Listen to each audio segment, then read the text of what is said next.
안녕하세요. 엄민호 목사입니다. 오늘은 북한에 대해서 잠깐 이야기를 나누려고 합니다.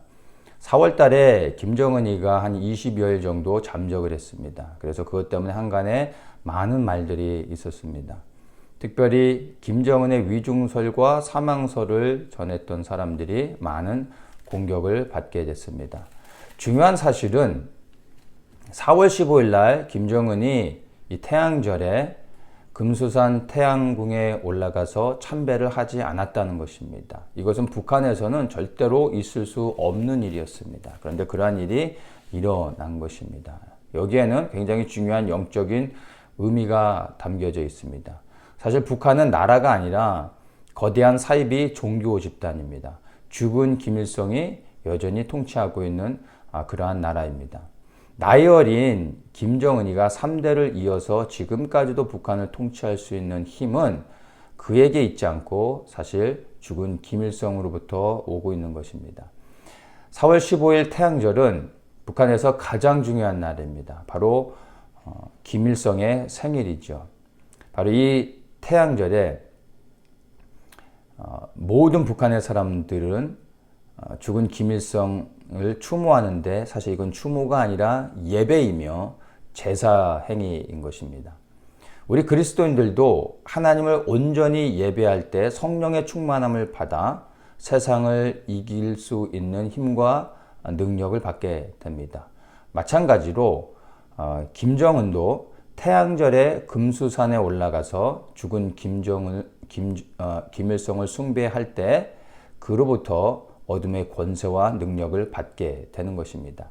그래서 김일성과 김정일 부자의 동상과 기념탑을 건립하는 것은 김정은 정권의 가장 중요한 최우선 정책입니다. 수많은 김일성 부자의 우상들이 북한 전역에 세워졌고 지금 김정은 정권 들어서 더 많은 그러한 우상들이 세워져 가고 있습니다. 왜냐하면 이러한 우상 숭배를 통해 북한의 어둠의 영으로 완전히 가득 채우고 그 나라를 통치할 수 있기 때문에 이러한 일들을 하는 것입니다.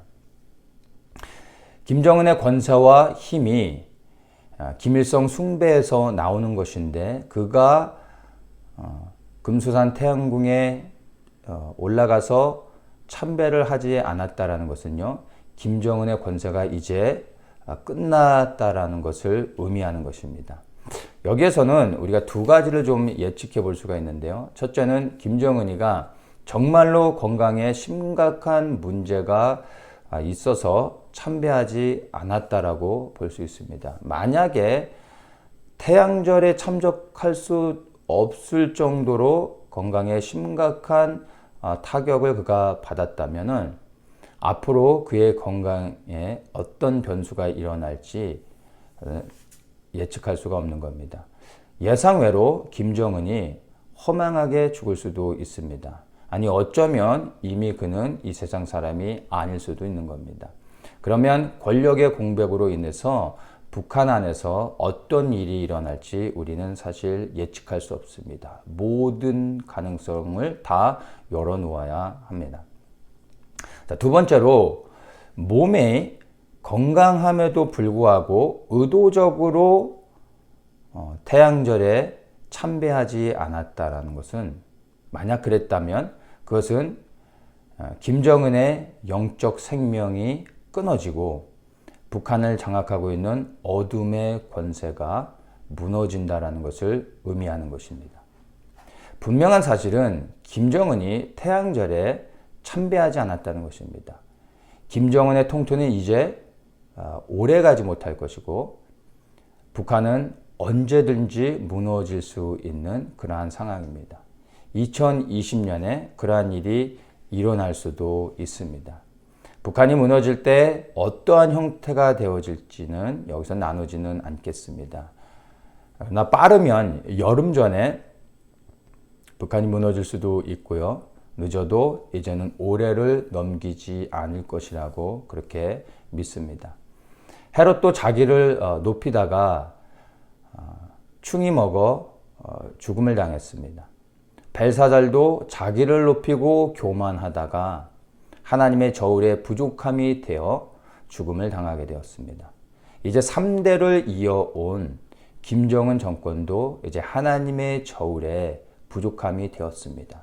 이제 북한은 무너져야 할 때가 되어진 겁니다. 북한 안에 포로로 잡혀 있는 우리 동포들이 이제 자유를 얻을 시간이 되어진 것입니다. 북한은 이미 무너져 가고 있습니다. 이제 우리 그리스도인들이 보다 공격적으로 북한을 위해서 기도할 필요가 있습니다. 하나님의 공의의 심판이 저 북한 김정은 정권에 임하고 북한의 동포들이 이제 진정한 자유를 얻을 수 있도록 우리가 선포하며 기도할 수 있어야 합니다. 출애굽기 8장 1절에 이렇게 말합니다. 여호와께서 모세에게 이르시되 너는 바로에게 가서 그에게 이르기를 여호와의 말씀에 내 백성을 보내라 그들이 나를 섬길 것이니라 이렇게 말합니다. 이제 우리는 이 말씀을 가지고 북한을 향해서 선포할 수 있어야 됩니다.